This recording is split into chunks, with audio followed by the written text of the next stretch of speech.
आज की समस्या यह है कि पदार्थ का आयाम विस्तार पा रहा है और चेतना का आयाम संकोच पा रहा है, संकुचित हो रहा है।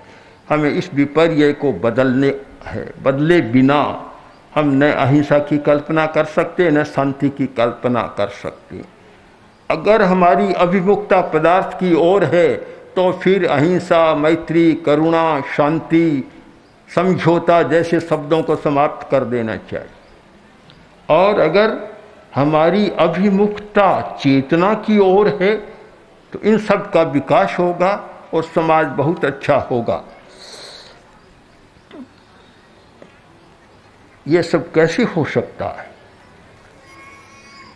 इस पर हमें विचार करना है। केवल शब्दों के सहारे, और मैं तो यह भी मानता हूं कि केवल विचारों के सहारे हम मंजिल तक पहुंच सके, मुझे कठिन लगता है।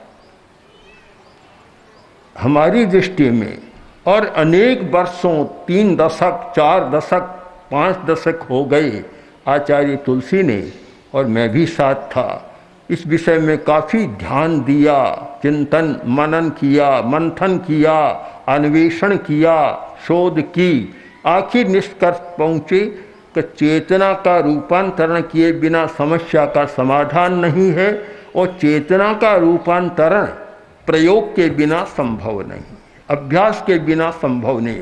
केवल उपदेश से कोई बहुत बड़ी बात नहीं हो सकती। उपदेश का मंच है, मैं भी बोल रहा हूँ, पर आपको बता दूँ कि मैं स्वयं इस बात का अनुभव भी कर रहा हूँ कि मैं जो कहूँगा उससे कोई परिवर्तन हो जाएगा, ये मानो तो मेरी भ्रांति होगी। किसी वेदांती से पूछा कि सत्य क्या है, भ्रांति क्या है? उसने बड़ा सटीक उत्तर दिया कि मैं तुम्हें उपदेश दे रहा हूं, यह मेरी भ्रांति है, तुम नहीं मानोगे, यह सत्य। आप विचार करें, सत्य क्या है, भ्रांति क्या है? तो फिर कैसे हो सकता है? यह तो मात्र एक प्रेरणा है। प्रेरणा भी जरूरी है। प्रेरणा के लिए तो उपदेश है, प्रवचन है, मंच है, ये सारी बातें हैं।